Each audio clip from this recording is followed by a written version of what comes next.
નમસ્કાર, તમે જોઈ રહ્યા છો મંતવ્ય ન્યૂઝ અને ગુજરાત એટ 10 સાથે હું આપની સાથે મહેન્દ્ર। સમાચારની વાત કરીએ તો રાજ્ય ચૂંટણી પંચે સ્થાનિક સ્વરાજ્યની ચૂંટણીઓની સત્તાવાર જાહેરાત કરી છે, જેમાં 11 નગરપાલિકાઓ અને 10,000 પ્રતિનિધિઓની ચૂંટણી યોજાશે। ત્યારે ભાજપ વિકાસ પર કેન્દ્રિત રહી અને નાગરિકોને પ્રતિનિધિ પસંદ કરવા અપીલ કરી રહી છે, ત્યારે કોંગ્રેસની ટીમ અને દિશા વિહીન જણાય છે તેવું જાણવા મળ્યું। હું માનું છું કે લોકશાહીમાં સારામાં સારી પ્રક્રિયાઓ છે, લોકોના ફોર્મ ભરાવા, રજૂઆત કરવી, અને ભારતીય જનતા પાર્ટી એ સુપેરે અને સારી રીતે કરી રહી છે। આપણે જે વાત કરીએ એમાં કોંગ્રેસને તો ઉમેદવાર પણ ભૂતકાળમાં મળ્યા નથી। બિનહરીફો ચૂંટણીઓ સ્થાનિક સ્વરાજ્યની થઈ છે। રાજકોટમાંથી મહત્વપૂર્ણ રાજકીય હલચલ સામે આવી છે, ત્યારે ભારતીય જનતા પાર્ટી દ્વારા મહાનગરપાલિકાની ચૂંટણીને ધ્યાનમાં રાખીને સેન્સ પ્રક્રિયા શરૂ કરવામાં આવી છે। 2 દિવસ ચાલનારી આ પ્રક્રિયા માટે 9 નિરીક્ષકોની નિમણૂક કરવામાં આવી છે, જેમાં દર્શનાબેન વાઘેલા સહિતના અગ્રણીઓ દેખરેખ રાખશે। કુલ 18 વોર્ડ માટે દાવેદારોની યાદી તૈયાર થશે અને કાર્યકરોને જરૂરી દસ્તાવેજો સાથે હાજર રહેવા સૂચના અપાઈ છે। ટિકિટ માટે ઉંમર મર્યાદા સહિતના મુદ્દે ચર્ચાઓ ગરમાઈ છે, ત્યારે 2021 જેવી જીત ફરી મેળવવા ભાજપે તૈયારીઓ તેજ કરી છે। સ્થાનિક સ્વરાજની ચૂંટણીને લઈને ભાજપ દ્વારા જે પ્રક્રિયા છે તે શરૂ કરી દેવામાં આવી છે। સીધા જ આપણે શહેર ભાજપ કમલના દ્રશ્યો કે જ્યાં સેન્સ પ્રક્રિયા છે તે શરૂ કરવામાં આવી છે। તમામે તમામ જે વોર્ડના જે આગેવાનો છે તે અત્યારે સેન્સ દેવા માટે પહોંચી રહ્યા છે। શું કહેશો અત્યારે? મારું નામ ભરતભાઈ સૌ છેતા, હું વોર્ડ નંબર 13નો મહામંત્રી છું। અને અત્યારે એટલો બધો સરસ માહોલ છે। અત્યારે બધાય સેન્સ પ્રક્રિયા ચાલુ થઈ ગઈ છે, બધાય ફોર્મ ભરવાનું ચાલુ છે, અને બધાને જે કાંઈ આવે સારા માણસો આવશે એ અમે ખાતરી આપી છે। નંબર 1માંથી દાવેદારી નોંધાવી છે ને હું અત્યારે શિક્ષક સમિતિના સદસ્ય પણ હતો અને આગળ 2006 થી 9 એવી રીતે બે વાર મહામંત્રી પણ રહી ચૂક્યો છું અને સેવા કરી છે। એટલે આજે હું પણ ફોર્મ ભરવા આવ્યો છું અને દાવેદારી નોંધવા માટે આવ્યો છું। ભારતીય જનતા પાર્ટી સાથે જોડાયેલા હોય અને વર્ષોથી કાર્યકર્તા તરીકે કામ કરતા હોય તો સૌ કોઈની ઈચ્છા હોય કે હું ભાઈ ચૂંટણી લડું, અને કાર્યકર્તા તરીકે સૌને ઈચ્છા હોય તો પોતાની ઉમેદવારી રજૂ કરતા હોય છે સેન્સ પ્રક્રિયા માટે। પછી પાર્ટી જે નિર્ણય કરે એ ઉમેદવારોનો ખભો મિલાવીને જીતાડવાના હોય છે। યુવા કાર્યકર્તા હોય કે પછી જે સિનિયર કાર્યકર્તાઓ, તમામ જે કાર્યકર્તાઓની એક જ અપેક્ષા છે કે તેઓને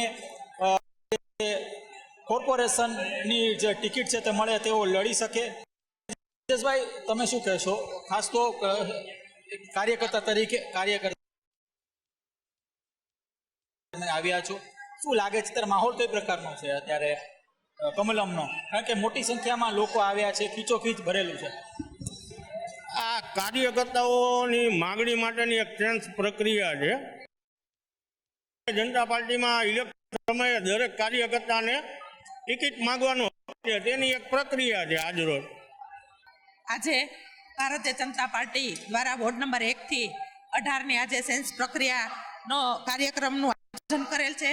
આયોજન પણ ખૂબ વ્યવસ્થિત રીતે કરવામાં આવેલ છે। આપ પણ જોઈ શકો છો કે કમલમ કાર્યાલય ખાતે બધા શાંતિપૂર્ણ પોતાના રજૂઆત કરી શકે છે, અને ફોર્મ ભરવાની પ્રક્રિયા પણ ખૂબ સહેલી અને સરળ રીતે અમને મદદરૂપ થાય તેવી રીતે આયોજન કરેલ છે।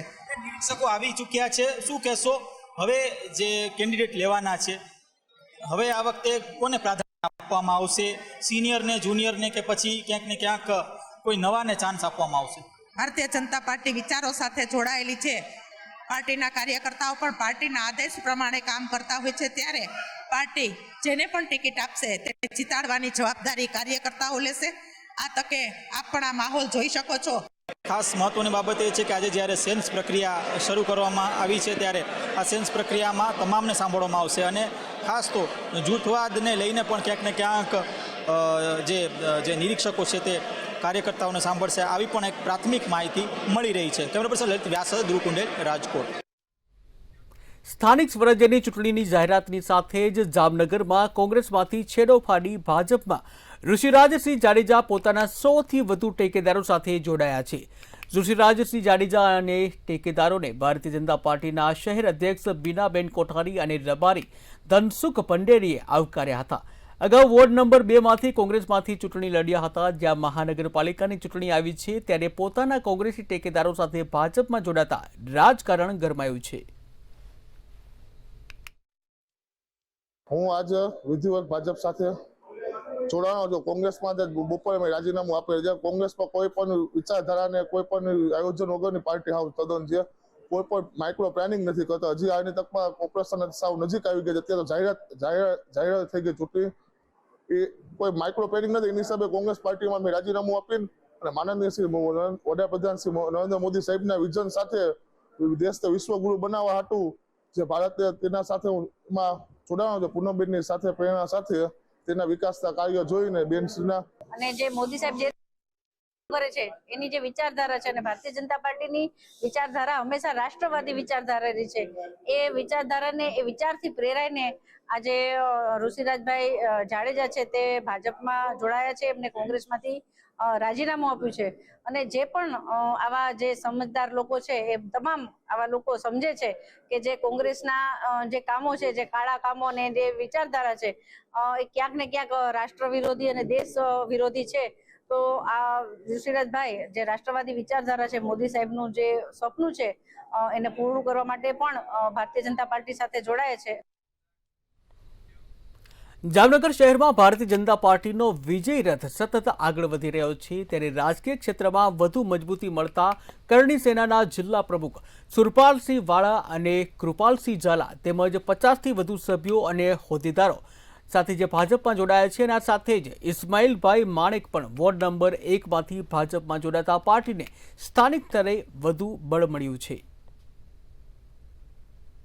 જે કોંગ્રેસના પાયાના કાર્યકર્તા કહી શકાય એવા ઇસ્માઇલભાઈ માણેક આજે ભાજપમાં જોડાયા. સાથે સાથે કરણી સેનાના પ્રમુખ જિલ્લા પ્રમુખ સુરપાલસિંહ વાળા ભાજપમાં જોડાયા અને કિરપાલસિંહ ઝાલા જે શહેર મહામંત્રી છે કરણી સેનાના એ પણ આજે ભાજપનો ખેસ ધારણ કરી અને ભાજપમાં જોડાયા છે. આ તમામને ભારતીય જનતા પાર્ટીના અધ્યક્ષ તરીકે એમને ભારતીય જનતા પાર્ટીમાં આવકારું છું. અમદાવાદમાં સ્થાનિક સ્વરાજ્યની ચૂંટણી પહેલા કોંગ્રેસમાં ભરતી મેળો જોવા મળ્યો. એનસીપીના કેટલાક કાર્યકર્તાઓ સાથે નેતા જિગ્નેશ જોશી કોંગ્રેસમાં જોડાયા છે. ત્યારે કોંગ્રેસના પ્રદેશ પ્રમુખ અમિત ચાવડાએ સરકાર પર આક્ષેપ કરતા જણાવ્યું કે વિવિધ વર્ગના લોકો પરિવર્તન માટે કોંગ્રેસ તરફ આવી રહ્યા છે. એસઆઈઆરની કામગીરીને લઈને પણ તેમણે સવાલો ઉઠાવ્યા અને કહ્યું કે ચૂંટણી ગમે ત્યારે આવે, કોંગ્રેસ સંપૂર્ણ તૈયાર છે. કે સમાજના વિવિધ વર્ગના લોકો, વિવિધ રાજકીય પાર્ટી સાથે જોડાયેલા લોકો અને પ્રબુદ્ધ નાગરિકો ગુજરાતને આવનારા સમયમાં જે નવી દિશામાં લઈ જવું છે, આ ભ્રષ્ટાચારીઓથી મુક્ત કરાવવું છે અને એના માટે કોંગ્રેસ પાર્ટીમાં જોડાઈ રહ્યા છે. અને એવા એક યુવાન સાથી ભાઈ જિગ્નેશભાઈ જોશી આજે કોંગ્રેસ પાર્ટીમાં એમના તમામ યુવાન મિત્રો સાથે જોડાયા છે ત્યારે એમનું હાર્દિક સ્વાગત કરીએ છીએ.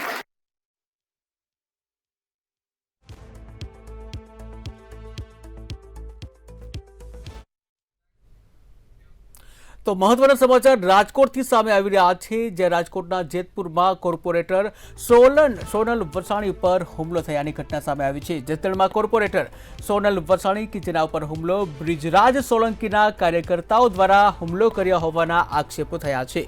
ત્યારે ઘરમાં ઘૂસી બેરહેમીપૂર્વક માર મારવામાં આવ્યો. છાતીમાં ઈંટોના ઘા માર્યા હોવાનું સામે આવ્યું છે. ત્યારે સોનલ વસાણી સિવિલ હોસ્પિટલમાં હાલ તો સારવાર હેઠળ છે. તેઓને સિવિલ હોસ્પિટલ દાખલ કરવામાં આવ્યા છે. જૂની અદાવતને કારણે હુમલો થયા હોવાનું જ્યાં ભારે માત્રામાં કાર્યકર્તાઓ પણ જોવા મળ્યા. પૂર્વ ગૃહમંત્રી પ્રદીપસિંહ જાડેજાની પણ હાજરીમાં વિજય સંકલ્પ લેવડાવ્યો.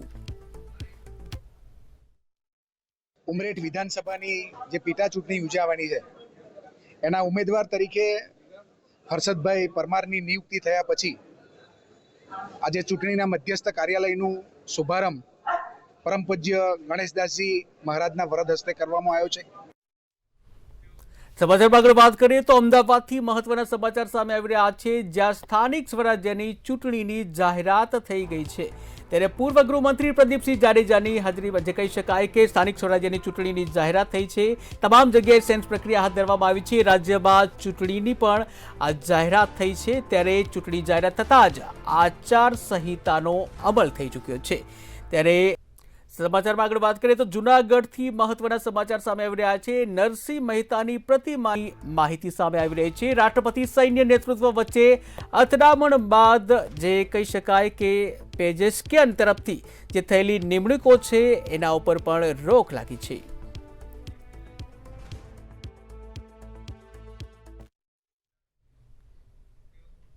જામનગર જિલ્લાના નવનિયુક્ત કલેક્ટર તરીકે પીબી પંડ્યાએ વિધિવત રીતે પદભાર સંભાળી લીધો છે। કલેક્ટર કચેરીના અધિકારીઓ અને વિવિધ વિભાગના વડાઓએ તેમનું ભવ્ય સ્વાગત કર્યું હતું। ત્યારે પદભાર સંભાળ્યા બાદ નવનિયુક્ત કલેક્ટરે જિલ્લાની ભૌગોલિક અને વહીવટી પરિસ્થિતિની વિગતો મેળવી હતી અને પ્રજાના પ્રશ્નોનું નિરાકરણ આવે તે દિશામાં કામ કરવાની કટિબદ્ધતા દર્શાવી હતી।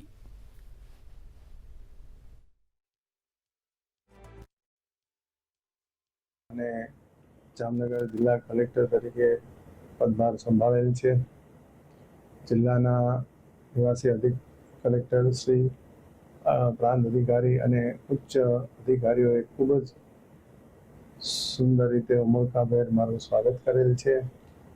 જામનગર જિલ્લામાં કલેક્ટર તરીકે નિમણૂક થવા માટે અને પદભાર સંભાળવા માટે હું મારી હૃદયપૂર્વકની ખુશી વ્યક્ત કરું છું અને આવનારા દિવસોમાં જામનગર જિલ્લાના જે કોઈ પ્રશ્નો હશે એને પ્રાથમિકતા આપી અને એને સોલ્વ કરવા માટેનો હું હૃદયપૂર્વકનો મિડલ ઇસ્ટમાં વધી રહેલા તણાવની અસર હવે ઓટો માર્કેટમાં પણ જોવા મળી રહી છે। ત્યારે વડોદરામાં ઈવી વાહનોમાં વેચાણમાં નોંધપાત્ર વધારો નોંધાયો છે, જ્યાં પેટ્રોલના ભાવ વધારાની આશંકા વચ્ચે લોકો હવે ઇલેક્ટ્રિકલ વાહનો છે એ તરફ વળ્યા છે। જ્યાં ફાડાના અગ્રણી પ્રણવ શાહ મુજબ આ મહિને વડોદરામાં લગભગ 1000 ઈવી વેચાયા છે, જ્યારે સામાન્ય રીતે દર મહિને 500 જેટલા વેચાણ થતા હોય છે, એટલે કે વેચાણ લગભગ ડબલ થયું છે અને કેટલાક મોડલ્સ માટે 1 મહિના સુધી વેટિંગ પણ ચાલી રહ્યું છે। દેશભરમાં પણ અંદાજે 2 લાખ ઈવી વેચાયા હોવાનું જણાવાયું છે। ईवी एक अपने घर में होना चाहिए। जैसे कि अभी पेट्रोल का अफवाह उड़ा था तो पेट्रोल की लाइनें बहुत बढ़ गई थी और जिस तरह से लग रहा है कि युद्ध चल रहे हैं उसके वजह से पेट्रोल क्रैशेस होने की संभावना है। एक ईवी स्कूटर हर घर में होना ही चाहिए और बजट के अनुसार भी अच्छा है ईवी। હમણાં પેટ્રોલનો જે ક્રાઇસિસ ચાલે છે એના હિસાબે એવું વિચાર છે કે ઘરમાં એક ઈવી હોવું જરૂરી છે અને મને જે એક્ઝિક્યુટિવે સમજાવ્યું એના હિસાબે આ તમારે 25 પૈસે કે 30 પૈસે કિલોમીટર પડે છે, તો એ ઓલરેડી પેટ્રોલ કરતાં સસ્તું પણ છે અને જે યુદ્ધની સ્થિતિ ચાલે છે એમાં કદાચ પેટ્રોલના ક્રાઇસિસ આગળ વધે તો એના હિસાબે અમે એક ઈવીમાં જવાનું વિચારી રહ્યા છીએ। હા, મે બી થઈ શકે છે। આ હાલત જોતા એવું લાગી રહ્યું છે, એટલા માટે એક ઈવીમાં જવાનું વિચારી રહ્યા છે। ખાડી દેશોમાં યુદ્ધની પરિસ્થિતિને લઈને તમામ જે લોકો છે તે હવે ચિંતાતુર બન્યા છે। ખાસ કરીને વાત કરીએ તો જે પ્રમાણે જે અફવા ઉઠી હતી કે પેટ્રોલનો ભાવ પેટ્રોલ નહીં મળે તેવી રીતે પણ વાતો સામે આવી હતી, સાથે પેટ્રોલના ભાવ પણ વધી શકશે તેની શક્યતાને લઈને જે તમામ લોકો છે તે ઈવી તરફ વળ્યા છે। ફેડરેશન ઓફ ઓટોમોબાઈલ ડીલર્સ એસોસિએશનના જે અગ્રણી સભ્ય છે તે આપણી સાથે છે, આપણે સીધી તેમની સાથે જ વાત કરીશું। સર, શું કહેશો, કેવા પ્રકારની પરિસ્થિતિ છે અત્યારે? બેઝિકલી ત્યાં આગળ પેટ્રોલની જે અત્યારે લાઈનો પડી એના પછી ઈવી નું વેચાણ ખરેખર વધ્યું છે અને કસ્ટમરો જે છે તે હવે પેટ્રોલ કરતા ઈવી વધારે માંગે છે અને એને લીધે લગભગ છેલ્લા 6 મહિના કરતા વેચાણ ડબલ થયું છે। ખાસ કરીને વાત કરીએ તો ઓવરઓલ આપણે જો પ્રોસ્પેક્ટની વાત કરીએ દેશમાં અત્યાર સુધી કેટલી ઈવી એટલે ઈવી છે ને તે દરેક આખા ગયા વર્ષની આપણે વાત કરીએ તો લગભગ 1,25,000 1,10,000 ની આજુબાજુનું એમનું એવરેજ હતું। એની જગ્યાએ આ વર્ષે આ મહિને માર્ચ 2026માં લગભગ 2 લાખ ગાડીઓ વેચાશે, જે ટોટલ 2 વ્હીલરની અંદર 80% થી 90% ઇન્ક્રીમેન્ટલ વોલ્યુમ બતાડે છે। વાત કરીએ જ્યારે લોકો તમારી ઇન્ક્વાયરી જનરેટ થતી હશે, કયા પરસેપ્શનથી એ લોકો આવે છે કે લેવા માટે, શું કારણ શું બતાવે છે કે ફક્ત ઈવી લેવી છે એવું? ના, એવું નથી હોતું. એ યુઝેજ ઉપર હોય છે. જે લોકોને અમાર ઈવી છે ને જનરલી 100 થી 150 કિલોમીટરની વચ્ચેની એવરેજમાં ચાલતી હોય છે. તો ઈવી એટલે જેને યુટિલાઇઝેશન વધારે છે, જે 80 કિલોમીટર રોજ ફરે છે, એ લોકો માટે ઈવી વધારે સારી હોય છે. કારણ કે એ તમારું રોજનું તમે એમ સમજો કે 8 દુના 16 એટલે લગભગ 1500 રૂપિયાનું 400-500 રૂપિયાનું પેટ્રોલ બચાવે છે. યુદ્ધનો પણ એક એ પરસેપ્શન ખરું એક કે લેવા આવે છે. હા, એ યુદ્ધનું પરસેપ્શન એ રીતે કે બધાને જ એવું લાગે છે કે પેટ્રોલના ભાવો વધશે. ઠીક છે, આપણે ત્યાં વધ્યા નથી, બાકી બધી જ જગ્યાએ ઓલ ઓવર વર્લ્ડમાં વધી ગયા છે, પણ આપણે ત્યાં વધ્યા નથી. પણ એટલે જ લોકો એવું માને છે કે ઈવી લઈએ તો આપણને કાલ ઉઠીને સસ્તું પડે. અત્યારે વાત કરીએ તો કેટલું અત્યારે બરોડામાં કેટલી વેચાઈ હશે? આપણું બરોડાનું ઈવી માર્કેટ છે તે એવરેજ લગભગ 500 થી 550 ગાડીઓનું છે. એની જગ્યાએ આ વર્ષે લગભગ 900 આ મહિનામાં માર્ચ 2026માં 900 ગાડી અત્યાર સુધીમાં વેચાઈ ચૂકી. અને વેટિંગ કોઈ એનામાં? એ લગભગ અત્યારે 20 દિવસથી 1 મહિનાનું વેઇટિંગ ઉપર બધી જ ઈવી ગાડીઓ ચાલે છે હમણાં. ચોક્કસથી એટલે જોવા જઈએ જે પ્રમાણે આ ખાડી દેશોમાં યુદ્ધની જે પરિસ્થિતિ નિર્માણ થઈ છે અને જે પ્રમાણે અફવા બજાર તેજ બન્યું હતું પેટ્રોલ ડીઝલને લઈને, ત્યારબાદ લોકો જે ઈવી તરફ વળી રહ્યા છે. અને ઈવી ની વાત કરીએ તો ખાસ જે પ્રમાણે જે અગ્રણી સભ્ય છે તેમના દ્વારા પણ જણાવવામાં આવ્યું છે કે આવનારા દિવસોમાં કોઈ પણ તકલીફ થાય નહીં. જે પ્રમાણે બેટરીની વાત કરી છે તે પણ પૂરતો જથ્થો સરકાર પાસે ને જે કંપનીઓ છે તેમની પાસે અવેલેબલ છે. કેમેરામેન કેતન શિંદે સાથે સત્યમ નેવાસકર મંતવ્ય. અમદાવાદથી ઉપડતી ટ્રેનોમાં એસી કોચમાં મુસાફરો દ્વારા લિનનની ચોરીમાં વધારો થયો છે. ત્યારે મોટી કિંમતની બેડશીટ, તકિયા કવર અને ધાબળા બેગમાં ભરી લઈ જવાના બનાવો સામે આવ્યા હતા. એક વર્ષમાં કરોડોની કિંમતનું લિનન ગાયબ થતાં રેલવે તંત્ર પણ ચિંતિત થયું હતું. હવે મુસાફરો ઉતરી તે પહેલા ચેકિંગ વધારીને કડક કાર્યવાહીની તૈયારીઓ શરૂ થઈ છે.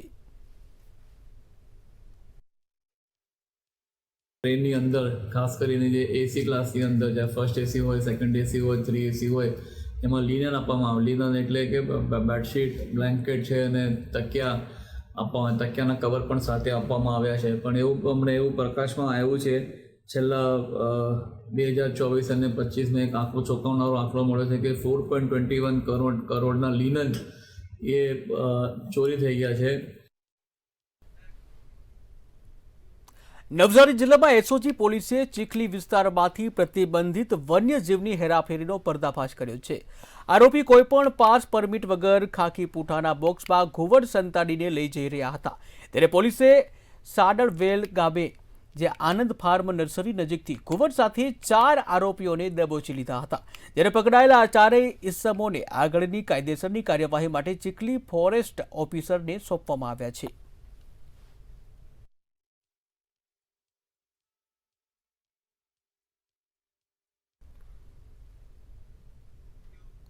નવસારી સાયબર ક્રાઇમ પોલીસને મોટી કાર્યવાહીમાં સફળતા મળી છે. ત્યારે આરોપી ટ્યુશન ક્લાસના સર બની અને ફોન કરતો હતો અને વોટ્સએપ અપડેટ કરવાના બહાને ઓટીપી મેળવી એકાઉન્ટ હેક કરી લીધો હતો.